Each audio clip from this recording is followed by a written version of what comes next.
Great to have you here, guys. Today we're going to polish again. Specifically, we're going to talk about the topic of one-step polish. What kind of setup can one assemble to cover as large a polishing area as possible? This means from cut to finish. Many factors definitely need to come together for this to work very, very well. And who thinks that only the polish and the pad count in this? Far from it, as the polishing machine must also have enough power to generate such a strong cut with this pad structure that it ensures the scratches are effectively removed.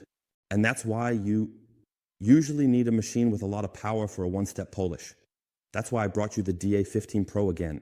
1000 watts, 15mm throw plate. Optionally, you can also attach a different plate. And today we are testing a new product.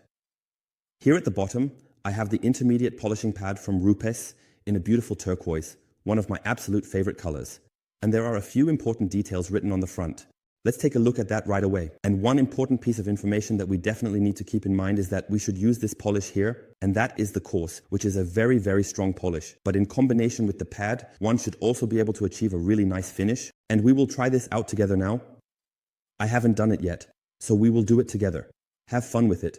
You will also see the pad in action, of course, in a 125. And we have the information here again that the pad is specifically tailored to all polishes, including the usant. This means that the foam must ensure this. And this is really a special feature, high performance cut and finish foam pad. And down here, you can read it again. I hope it should be sharp. You can use the pad with the DA Coarse if you have heavy defects. And we have that on the roof at the back. We'll take a look at that shortly. You can also pair it with the DA Fine, so to speak, and also with Uno Protect and Uno Advanced.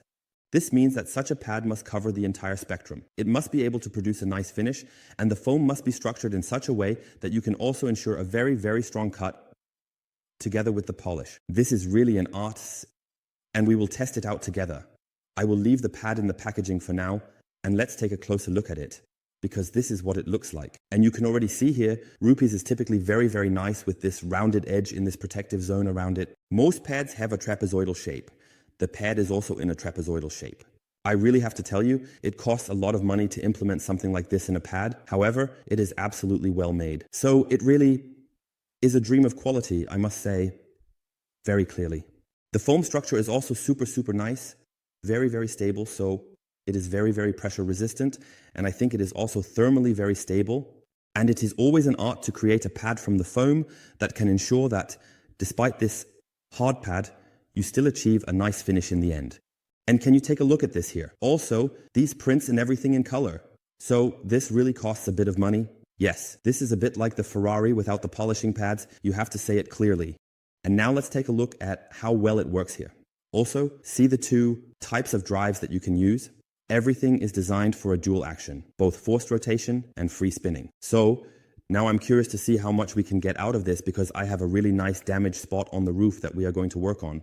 So today we have mixed lighting. This is quite pleasant for the eyes. It's not just cool white, but we also have this daylight white added in. But you can already see here from the paint inspection that an LED, such as an LED tube or an LED strip, is absolutely unsuitable for paint inspection. That means even when I see those hexagon lamps in some Instagram pictures or something like that, it all looks really great. But for the paint inspection itself, you have here once again the typical image that it has absolutely no advantage. This is good for pictures and for room lighting, but for paint inspection, you can clearly see that spot lamps are essential. And now let's take a look at this. Here we also have the SCANGRIP included. So you see, we have very, very strong paint effects. We will also get a little closer. Can the lamp maintain focus? So you can see a lot of scratches here and also a very wide area. And it looks very, very milky. You can clearly see here that this has simply accumulated on the paint over the years, car wash and improper hand washing. Whatever happened to the car, I don't know. But this is not how a well-maintained vehicle looks, nor is it how a well-maintained paint should look after being washed by hand, where it worked well. So this is in a catastrophic condition. Now, let's try a 50-50 and see what this setup can do. So, the cable is long enough. That's what I love about the DA15 and all the other chemicalworkz machines. You really have very, very long cables, and that's also very important in my haul because I didn't plan very well. I only put the sockets in the front corner. It's not the end of the world for that. There are about 4 of them, But if you need something on the other side of the hall, then I have to lay out a cable reel. However, you can set up over there on the other side, attach your 8mm cable, and then you can easily move around the car. So it's super relaxed, and that's why it's good that there are not just 5mm like with other manufacturers, 5mm cable. So here, put the pad on the machine. Also here, that's the beauty of the Rupes pads. They are so shape stable that you can easily grip them on the side with your fingers and wonderfully remove them. So very, very nice. The Velcro is also super robust and very stable on the machine in terms of durability. So nothing comes off. Very, very nice. Yes, and today we also hit it perfectly in the center. So let's take the coarse. Give it a quick shake and make sure it's nice and fluid. You might still hear it in the microphone here. And then we just apply a few drops either on the surface or you can put small stripes on it. I'm doing it like this now, just turning it around here. We can simply do it here. Put a small ring on it. You can decide for yourselves. You can also make dots. The important thing is to keep in mind that if you make dots, at least spread them a little on the surface. Otherwise, the polish will take significantly longer to saturate the entire pad. Close the head and then just pre-distribute a bit with the head. And when you notice that it's completely done here, you can simply wipe the head on the pad and you'll have the head clean from the bottle as well without getting anything on your fingers. So, it's really simple, just like in 2021. Now let's get started. What should one consider? Regarding the topic of one step, here too, on the surface, make sure you don't have any stage 5 or 6 left from last time, but start with stage 2. That's my favorite, distribution stage. And then we first go directly over here, distribute it a bit so that it can work in a little.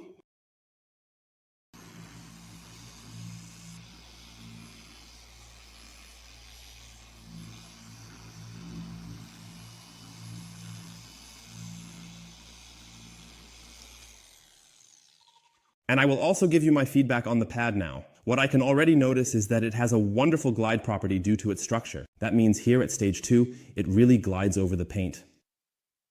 You don't have to push it or anything, and it's not unstable. Rather, you can see here that despite needing to be a cut pad and having to be that hard in structure, it still doesn't have any bouncing properties or extremely abrasive characteristics. You know how it is sometimes when the pads are too hard and it really rubs over the surface? You don't have that at all. I really like that a lot. And now let's just go over it, shall we? With stage 5, it has already worked in well here. Now we'll just do 2 cross passes and see how well it's working here. Let me bring you a little closer, okay? But are you keeping an eye on this a bit? I'm not doing a time lapse now. If this takes too long for you, just fast forward a bit. However, if you want to see how I go over it at speed and how it looks with the cross passes, just stay tuned, sit back, relax, and enjoy. Stage 5 is already sufficient.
So let's take a look.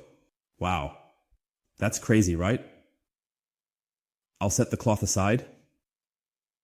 Can we peel off the tape here? That's insane, isn't it? Look how beautifully bright blue everything shines in the light now. So, tape off. And now let's take a look at this in comparison. Wow. This is just incredibly good, folks. Built in, I think, 97 or 98. It's only logical that there would be a stone chip here, but just take a look. Incredible. Super, super good. Absolutely clear. The difference is so strong. Let's also take a look from the side here. Now we can also see the difference nicely. Perfect. Right. A really beautiful, vibrant blue use and. Really nice here, and then bam. Absolutely clear. And that's exactly what Rupes had written, that with the pad, it really gets deep into the finish. You can also see that beautifully in the light. So you don't have any light haze or anything around, but really a very nice, clear blue surface. And at some point, the transition has to come. There it is. Very, very cool, right? And also here, look. LED tubes here and here. You can hardly see any difference between unpolished and polished when using LED tubes as an indicator. Only the spotlight reveals the true difference. And now we really have a beautifully clear blue surface here, all done in one step. And this really only works with a truly strong machine. So, a 15mm stroke is recommended here, and I believe the DA15 PRO is the absolute top partner for this. 2001 for this combination, we don't need to do anything more, folks, right? That's a clear result, isn't it?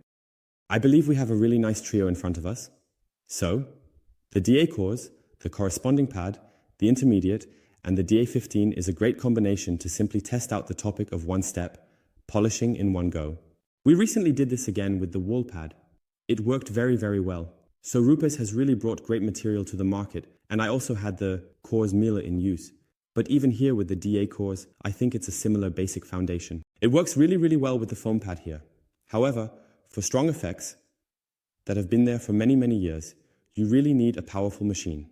If you notice that this combination isn't working well for you, perhaps because you have more severely damaged paint or maybe an extremely hard paint, then you should try using the full pad, which I have already shown you. I will link it for you again below. And you definitely have even more power available if you need it. But the combination here should work very, very well for 90% of the vehicles. Thank you very much for watching. Yes, it's that simple, a 50-50 comparison. The pad held up well, it hasn't broken down in structure at all, and is still very soft here. So, very, very nice. Yes, Rupes pads are just really good, even if they cost $2 more. But it's definitely worth it because the results you get in a shorter time pay off in the end, and I wouldn't skimp on such a patch for just $2 or $3. Thank you for watching, everyone. Take care. This was a little test, and if you want to see more, feel free to write your favorite topic in the comments below, or preferably, message me on WhatsApp. Here the number is displayed, and then we will see each other again in the next video, hopefully with the Rupes products and many more. Until then, your Sebastian, always reachable. Bye, everyone.